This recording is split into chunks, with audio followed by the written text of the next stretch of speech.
Hello, everyone, and welcome to the Franchise Show. I hope you're doing well. This is the show where we get under the hat of all things franchising, and it's a live show. Well, it's live if it's November the 18th at around 5:15 in the UK for about 50 minutes.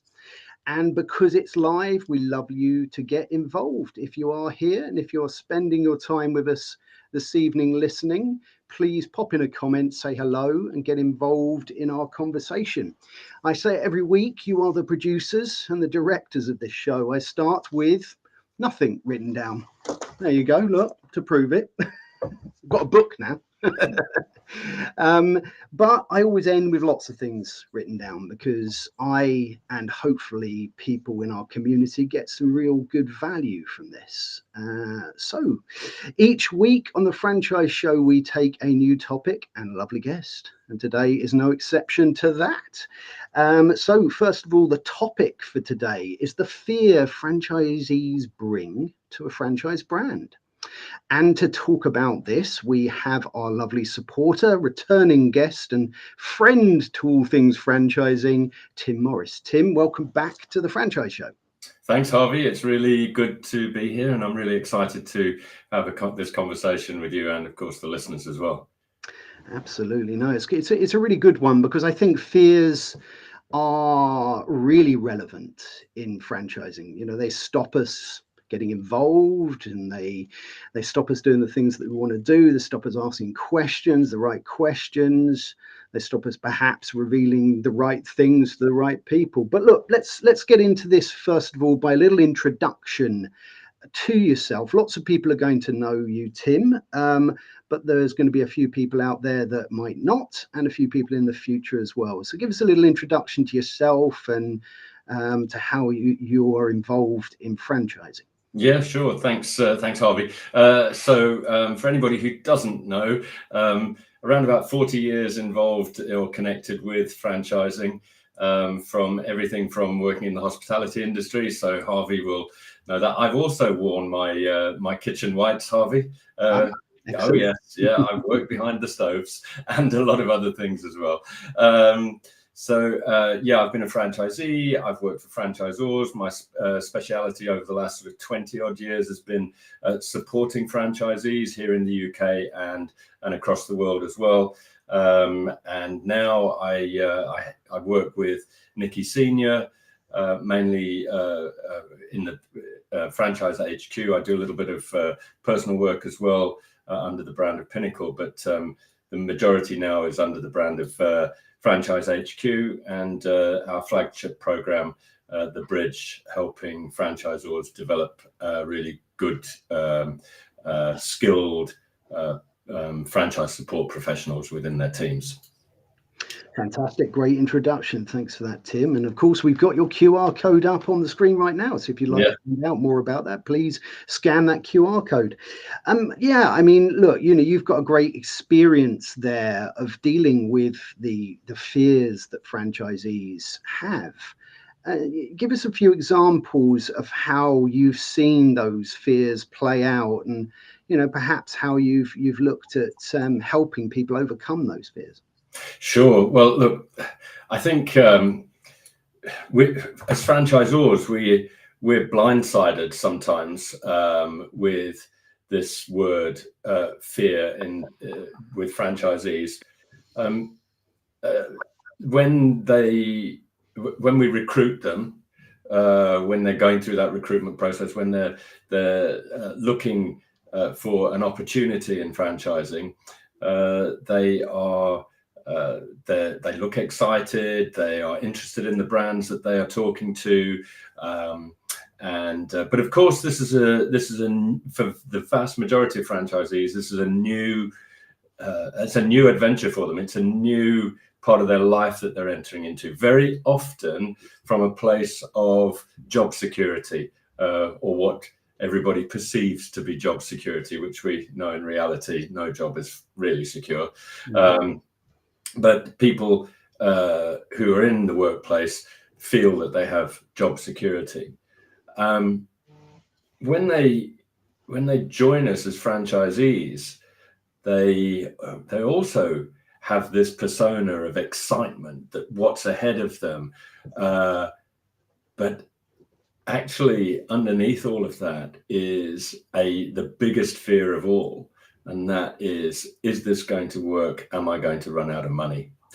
And I recognized quite a while ago that across everything that goes on in franchising, and we're all trying to get franchisees to grow optimally, very often at the core of franchisees not growing is this fear of taking the leap which allows them to grow. And very often that's investment in systems, investment in people, investment in new premises or vehicles or whatever it might be. And quite often the fear of that investment holds them back from growing their business. And it is a real fear, and then that sort of pushes out to fear of letting people down within their family or their friends. There are lots and lots of fears inside an individual franchisee. There certainly are. You're right. I mean, I was actually talking to a franchisee today, actually, and this is in a food franchise, and it was really interesting because he was talking about the fact that he gave up a very high paid, secure job to run his franchise. And at the same time as being a franchisee, he's beginning the journey of being a franchisor as well. Oh, wow. I said to him, you must have been terrified at the beginning, giving up all of that, in inverted commas, that security, and I asked him what that journey was like. And, he said to me that it was very much about his family and other people around him embracing what he was going to do. And I think that there's some really interesting stuff in that. I think if we're now talking about franchisees at the beginning of this journey, and I think that you made some really interesting points as they go along, and investments and the fear to take that leap. But let's start at the beginning of this journey. And I think if you can get advocates and if you can get different perspectives as a new potential franchisee, you can reduce the fear that you've got. Because the more you know, the more information you get, the more secure you feel about it, and the less fear perhaps you would have.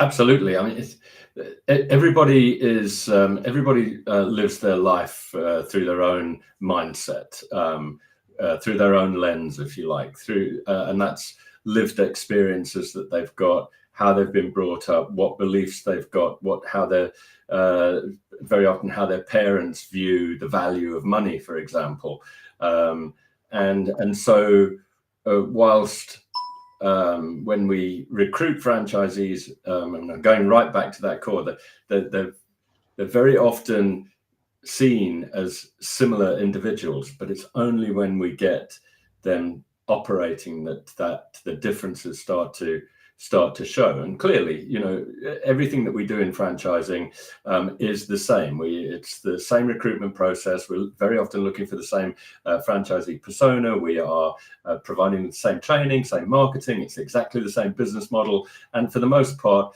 territories are designed, especially nowadays, they are designed very, very specifically to give a very, very similar business opportunity. There's lots of technology and data which is used to create territories. So the only thing that is different within a franchise business is the franchisee themselves, and they come with, some people have worked for many years to not only have this job security, but they've also built up a nest egg, a pot of cash, which makes them feel comfortable.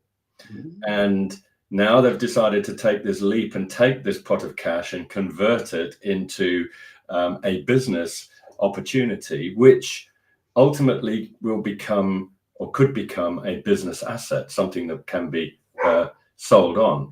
But right at the very beginning, it is a business opportunity. So they've given the franchisor a pot of money, and it is just an opportunity that sits in front of them. So you can understand why there is that fear, and there'll be, as I said earlier, there'll be family pressures. When are we going to get this money back? When are we going to go on holiday? Is this going to work? And of course, some individuals with a particular mindset will go, right, I'm going to go out and I'm going to grab this. I know that if I do this, that will happen. Others will say, if I do this, I wonder whether it will happen. Maybe it won't. And that does create that fear. And I've seen people who have got to a stage in their business, so they might be running a relatively successful franchise, and the next step for them would naturally be to invest in a second territory, for example. You put that question to them, and I've had this on several occasions. I'm not sure that I want to invest another X thousand pounds, and I've already invested X thousand. And then I put it to them, okay, so you invested the first pot of cash into something which was at ground zero, and you've built this. And now to expand the business, but it might not work. It's really interesting because we're going to recognize a few people who've joined us here live actually in a moment, but you're absolutely right. The right time to expand, right, is perhaps once you've got that confidence in. I like the fact that your dog's agreeing with everything you're saying. Yes, I'm sorry that you could hear her in the background. No, that's good. As you said, this is a live show. Yeah, we can't edit it out. Yeah, I mean, my cat might come in and disagree thoroughly with your dog. We can just let them debate this. Let's say hello to a few people who've joined us here live, and we'll get to a couple of questions as well. So we have lovely Simon Wise. Great to have you with us, Simon. Simon is in franchise recruitment. He's put hello, franchise friends. We have got Joe Caruso from the good old US of A. He's put hello, Tim Morris, Harvey Tuck from the top of Chesapeake Bay, nice. Susquehanna River. Sounds beautiful. Can't pronounce it. In the beautiful Havre de Grace, Maryland, endeavoring to preserve from the city being burned to the ground in the War of 1812. Well, that's fascinating stuff there. Makes me want to write an overture, actually. Is that right?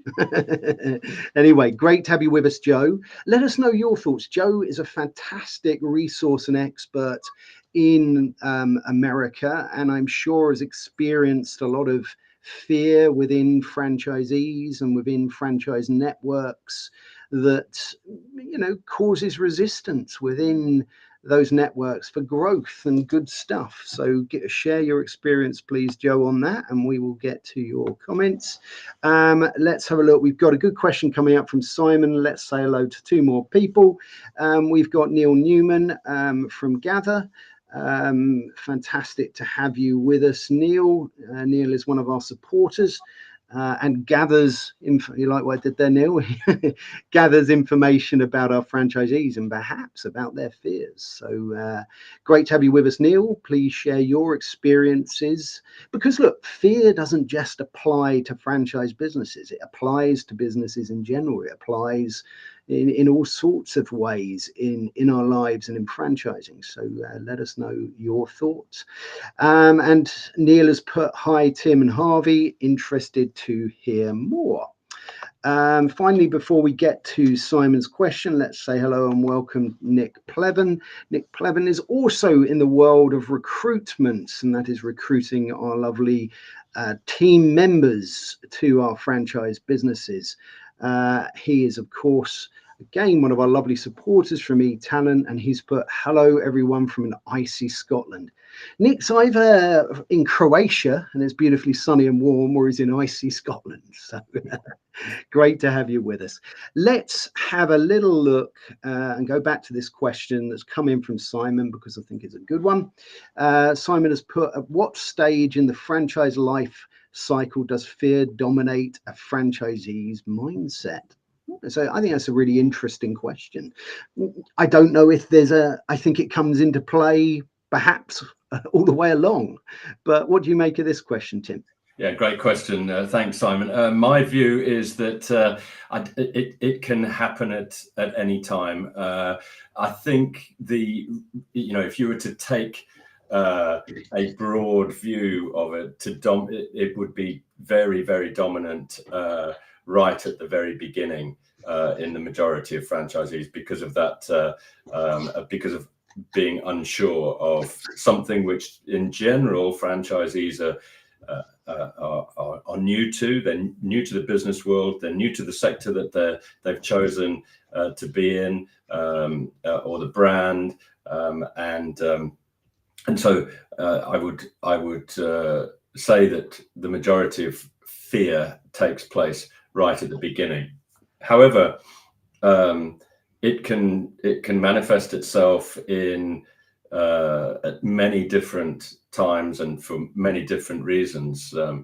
I hate to use the word COVID, but clearly there was a massive spike in fear during the COVID pandemic for whether people's businesses would survive. There was a lot of pressure put on franchisors because of that fear. So different reasons, different times within a franchisee's life cycle, they're different personalities. I think another good reason that fear tends to spike within franchising is when franchisors, for the very best of reasons, choose to make big changes within the brand.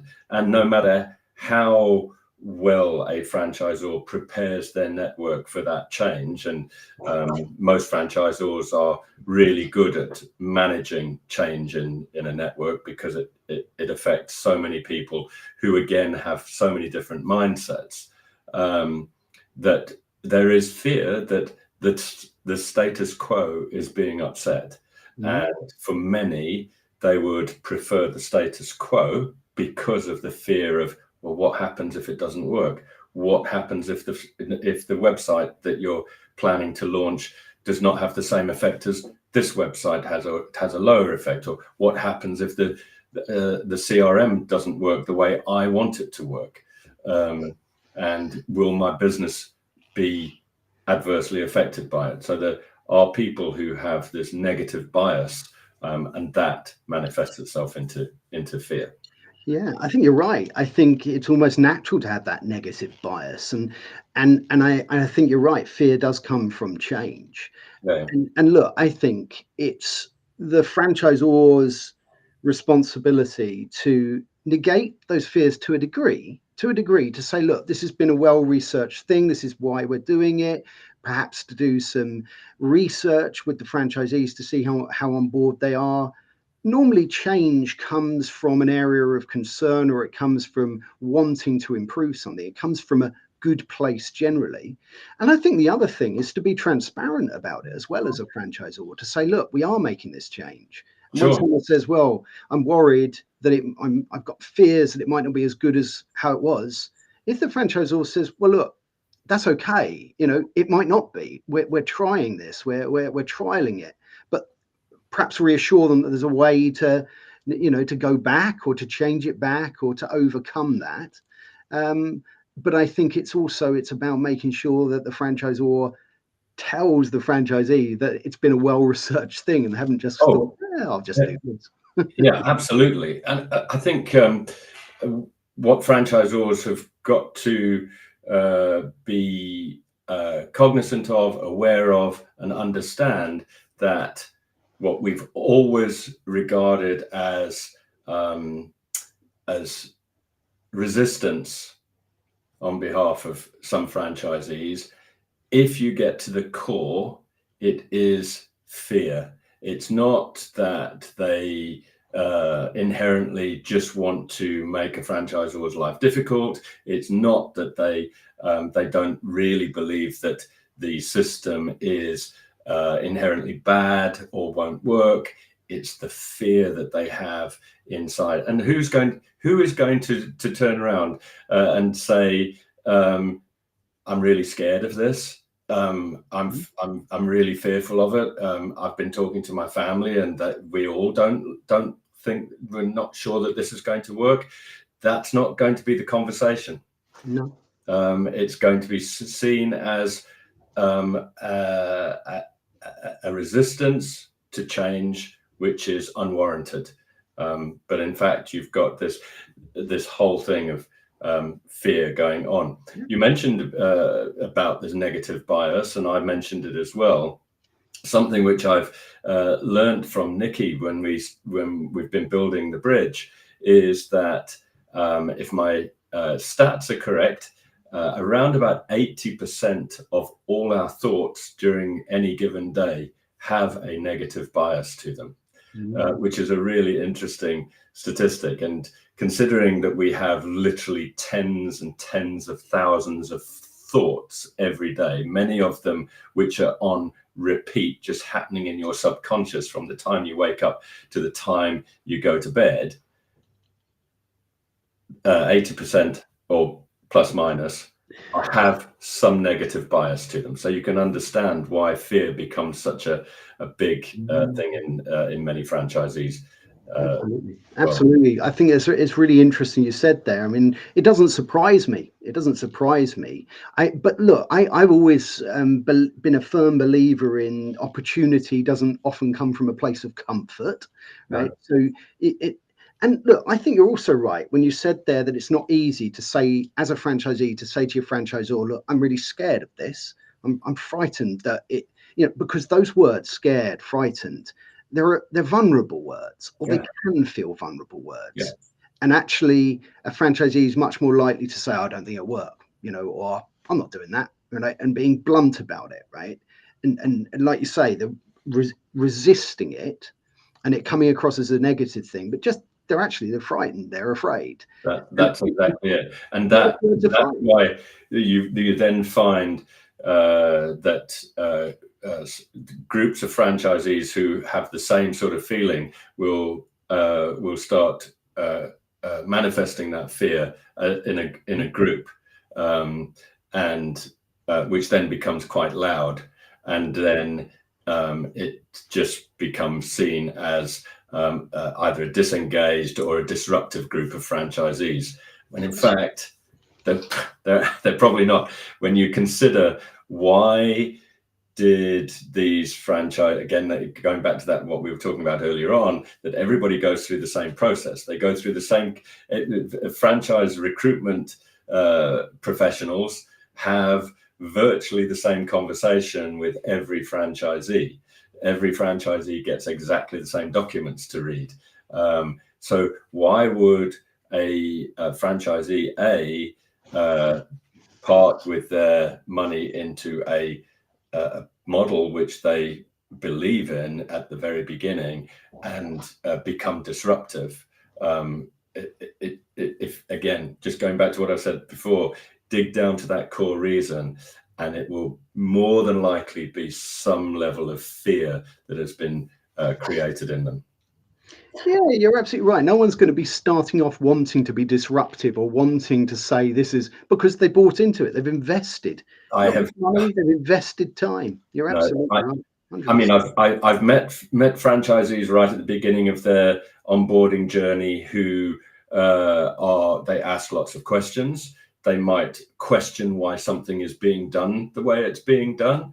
But I haven't met a franchisee yet who has come into training and being negative, disruptive, not wanting to use the systems. They all come for exactly the same reason. Yeah, Absolutely, and I'm trying to get back to that. Yeah, love it. Let's have a look. We've got a big question here coming up from Joe. I'd like to put this up, see what this one is. I might have to read some of it off the screen on the side. But Joe's put, franchise owners almost always at the early stages of franchise launching have uncertainty with whether they have made the right decision, and that can cause fear, anxiety, and frustration. Established franchise communities collectively and individually will have fear, anxiety, and frustration from external market forces and from franchisor changes and poor communication. There's some really interesting points here. I think one to touch on here is poor communication as well. I mean, what do you make of this comment? Is there anything you'd like to pick out of it? I mean, I certainly agree with I agree with all of it. Thanks for the comment and the observations, Joe. I mean, you understand the franchise market very, very deeply, and I'd absolutely agree with that. But if you think through that, all of that comment, and it will all come back to, yes, fear, whether they've made the right decision. It's all about money. At the end of the day, external market forces, it's about money, changes in the systems or the processes within the franchise network itself. It's whether the business model will still work as it has done in the past. And those negative biases pull in to say, it's probably not going to work the way it's going to have a negative effect on my business. You do see a difference in, when you're dealing with top performing franchisees, very often they're the ones who have the less negative bias of thoughts, and they will go, yep, this might be challenging to get through, but it's going to have a positive effect on my business. And they work through any of the negatives that they can see to generate the positives. But this is one of the reasons that we have the top 10 or 15% of top performing franchisees who are normally smashing it out of the ballpark in terms of results in a franchise network. They're fewer, there are fewer of Steve Jobs and Bill Gateses on this earth than the rest of us, and that's how it works. And so they have less fear than, or they can overcome their fears, or they have less influences around them which create fear. Yeah, I think you're right. I think an interesting point about the comment that Joe's made there is about external changes, right? Which are nothing to do with if the franchise model was set up and it was set up in all good faith, it followed the right procedures, all of these sorts of things, transparency, regulations, all of this stuff. It ticked all those boxes. But the market was completely different at the point where that franchise business was formed. I think that's why franchise businesses have to be malleable and adaptable and change. And I think another way to negate some of that fear about external market forces that Joe's talking about there is to be ahead of that, to understand it, to talk through that with franchisees, to say, well, look, the market's changing, but we're not sitting back. We're not ignoring the fact that it's changing. We're adjusting our model to suit. Yes, absolutely. I think that's one of the huge advantages of the franchise, the business format model. Franchisors, and the vast majority of franchisors are looking, they're future-proofing, they're looking for the next iteration of their business, how that is going to deal with external market forces, whatever it may be. And I think that's, as I say, that's one of the biggest advantages. And quite often, we don't make a big enough celebration of that to potential franchisees. I work with a relatively small brand in the they're not really the children's activity sector, but it's a brand which attracts young mums to be franchisees, and they deliver services also to young mums. or new mums, I should say, the franchisor is continually looking at new opportunities to create new revenue streams or new services, and that's the sign of a good franchise. And it does help those franchisees with fear. It helps that level of fear to be reduced. It doesn't get rid of it altogether, but absolutely, I think you're so right about developing.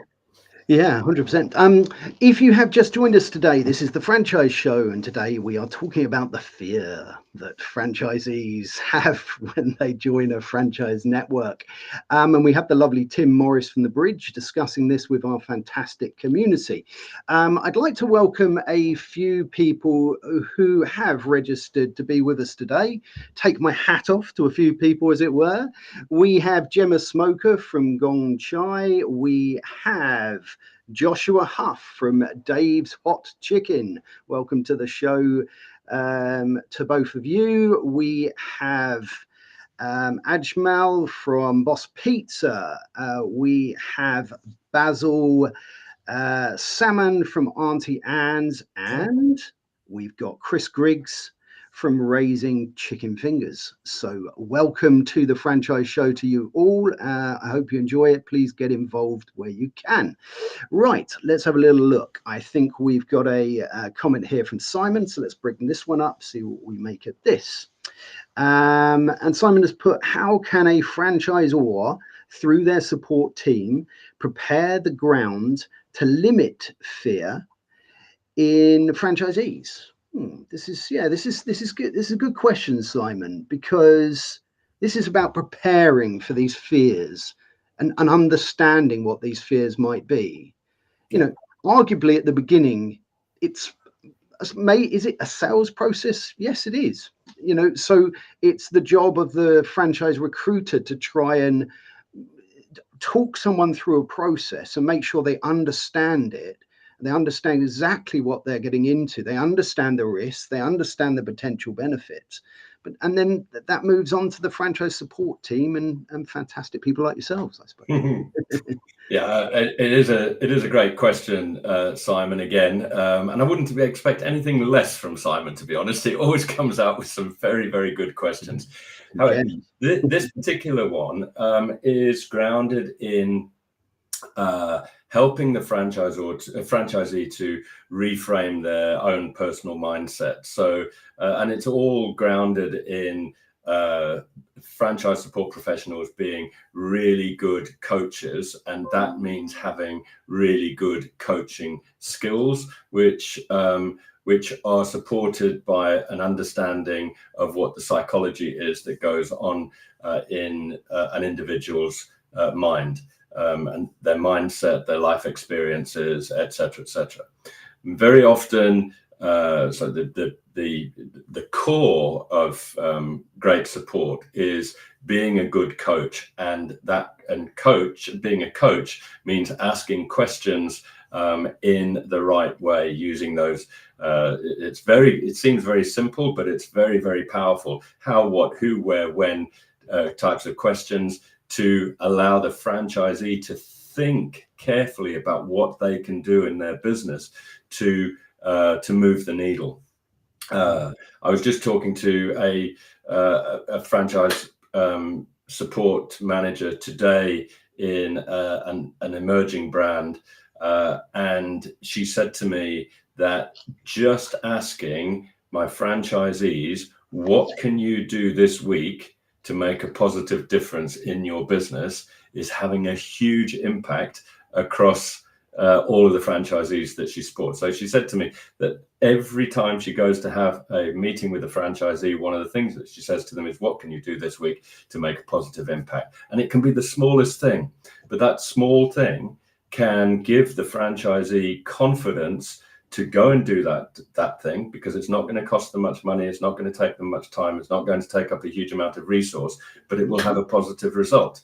Now that sounds like, oh well, that's the answer. That's just the start of the answer to allow franchisees to think positively, to think become solution-based rather than asking the franchisor for the solutions, and trying new things. Very often, as an example, we have franchisees say when they're doing their local marketing, I've tried everything, it doesn't work. What else can I do? And quite often, as franchisors, we've run out of ideas in our marketing pot. We've got all of the marketing bits and pieces, the collateral, the processes, everything that we advise.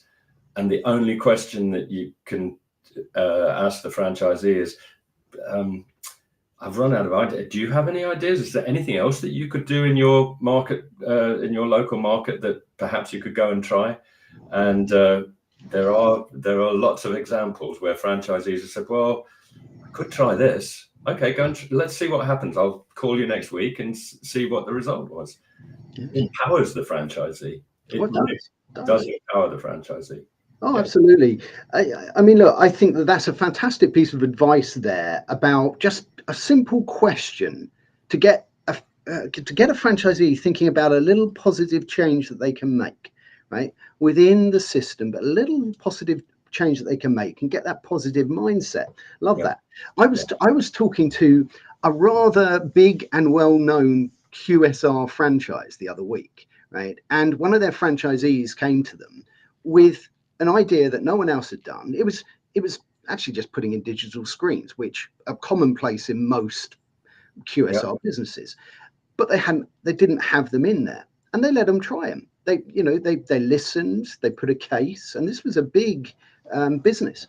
So I think it's really important to have a robust procedure in place as a franchisor to allow for ideas to come in from your franchise network. Yeah, I couldn't agree more. It must be a two-way street as far as idea. We all know that how often is this anecdote, and it's not really an anecdote, has been told. The Big Mac was a franchisee's idea, and it's helped McDonald's on its global path to start QSR stardom, if you like. One other area that I would advise people or franchisors to try and reduce the levels of fear within their network is to consider seriously working with individual franchisees on their personal development plan. Now, we in franchising have for years have said, there's the business model, let's train the franchisees, let's put them out into their territory, and we'll support them to deliver the product, deliver the service in the way that it's been designed to do the marketing, use the systems, and everything will be fine. Well, we're either on a hamster wheel where we just accept that it's not always going to be fine, and that's how franchising works, or we find another way of doing things. And I've realized over the years that business people need other skills than just learning how to run a business model. Successful business people have leadership skills, they have negotiation skills, they have delegation skills, they have personal development and how to empathize, and all of these types of things. And yet these aren't areas that we necessarily, well, very often we don't have within our toolbox in franchising. But good business leaders have these skills developed within them.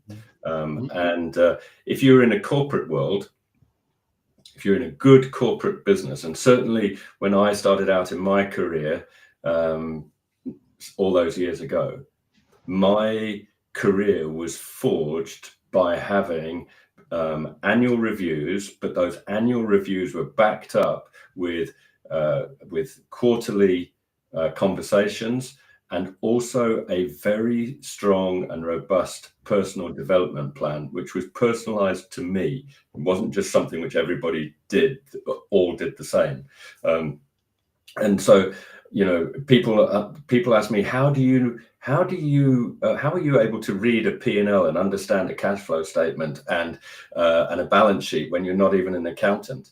Well, it's because at the age of 21, I was having to sit around a table with my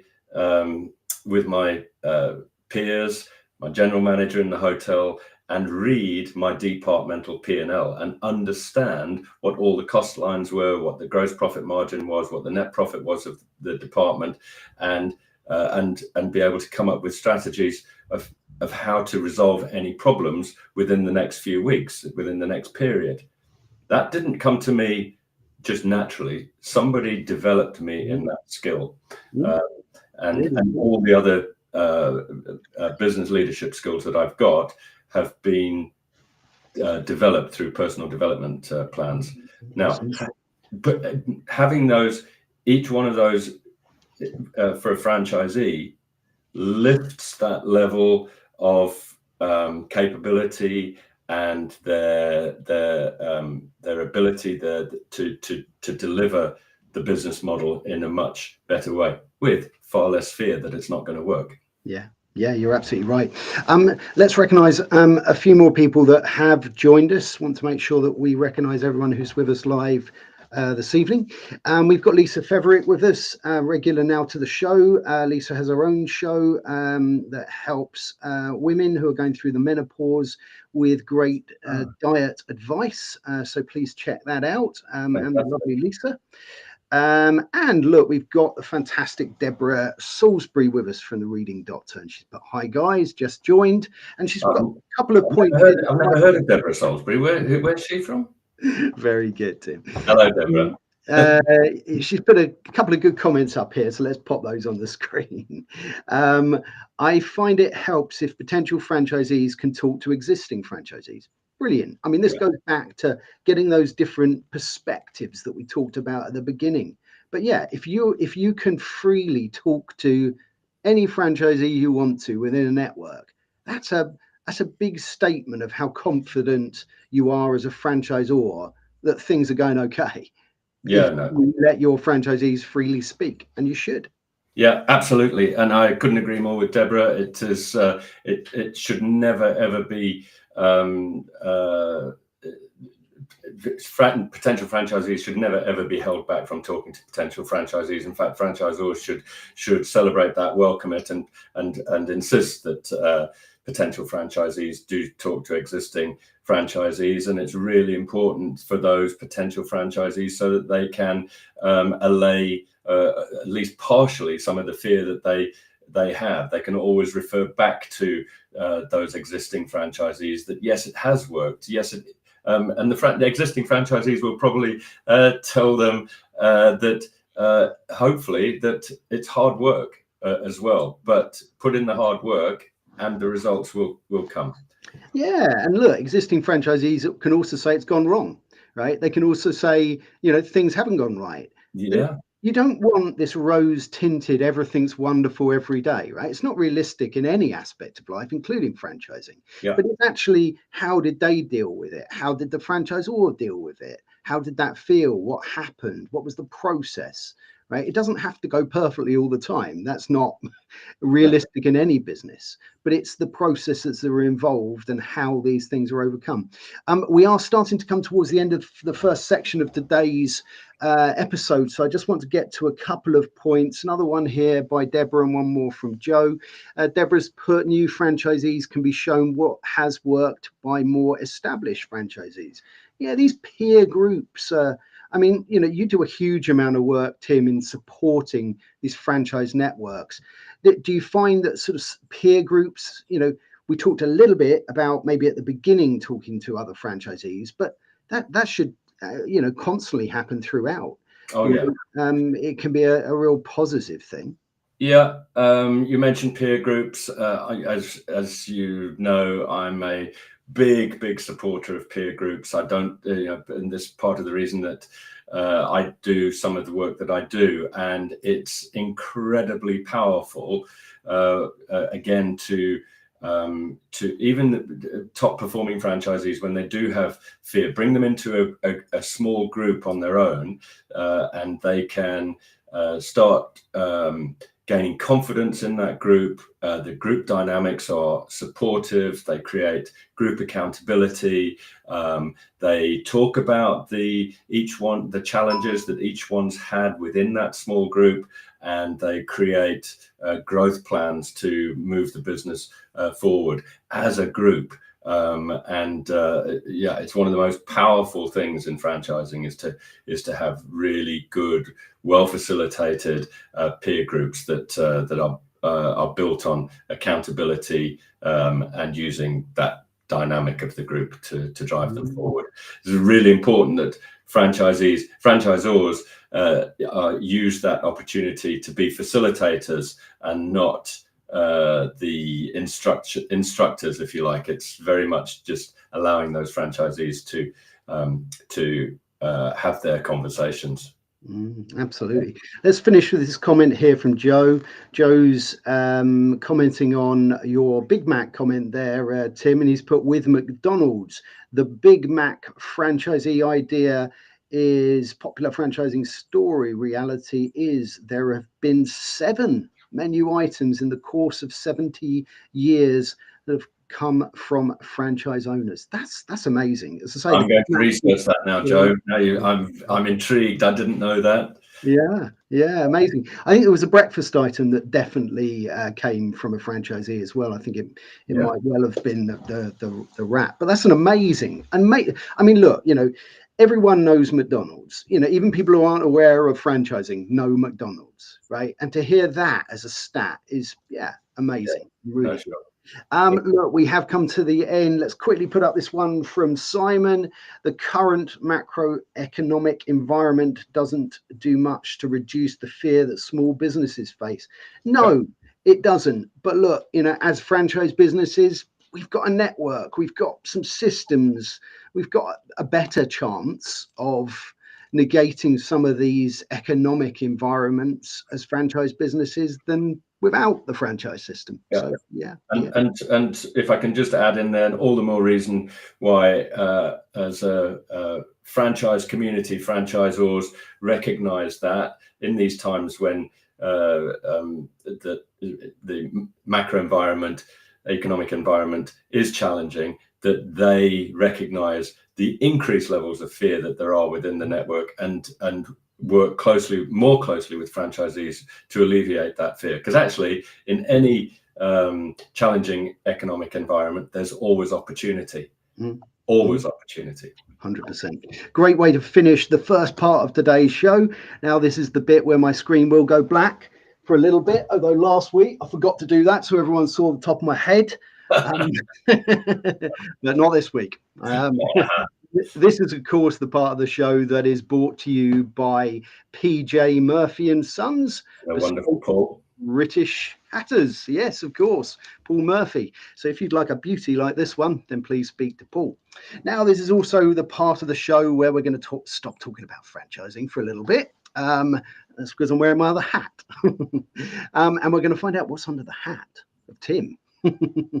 This is also the part of the show where Tim can get his own back. He's answered these questions beautifully, and he can ask me one. So, yes, I'm just going to make this really wide open today. Tell us something we don't know about young Tim. You mean the not so young Tim? But I'll take the young Tim. It's fine. So what I don't think many people know that in my early career, I decided that I wanted to go and have the opportunity of living on a tropical island for a while, and I had the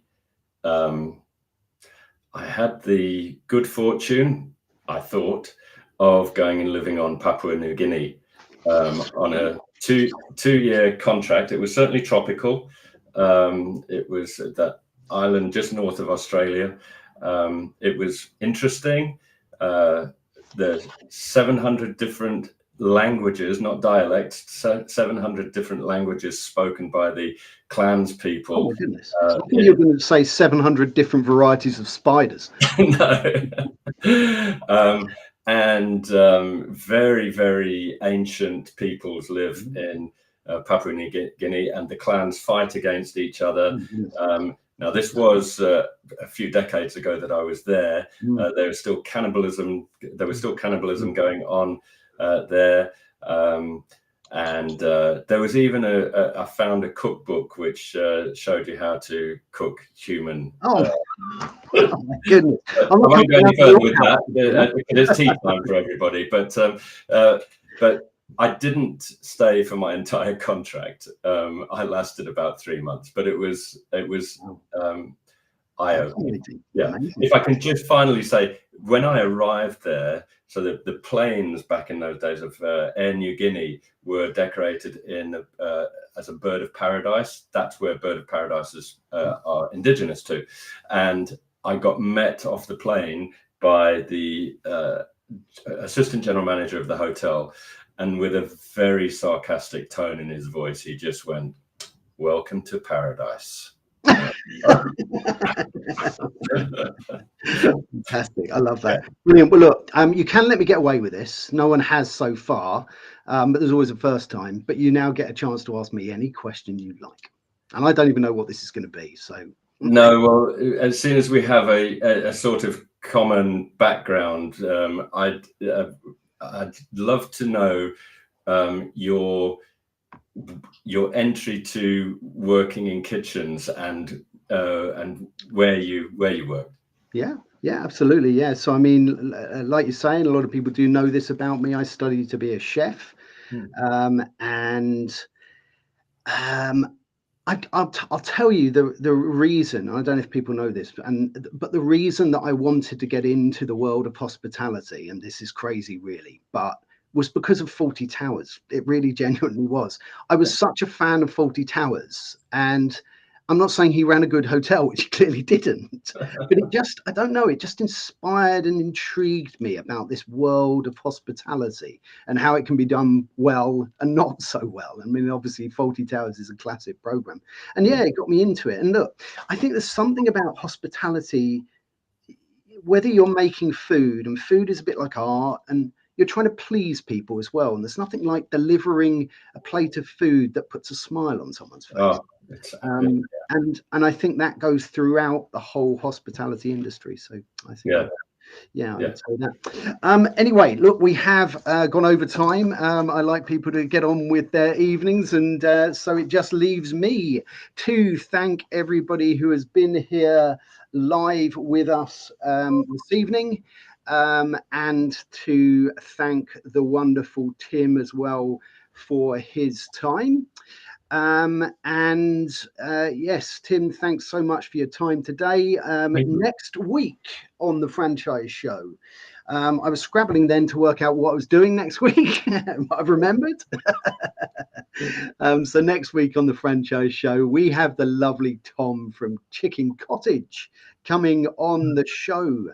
And we are going to be talking about expanding our franchise to a global network and the challenges and excitement of doing that. So please join us next Tuesday, 5:15 GMT, 12:15 EST.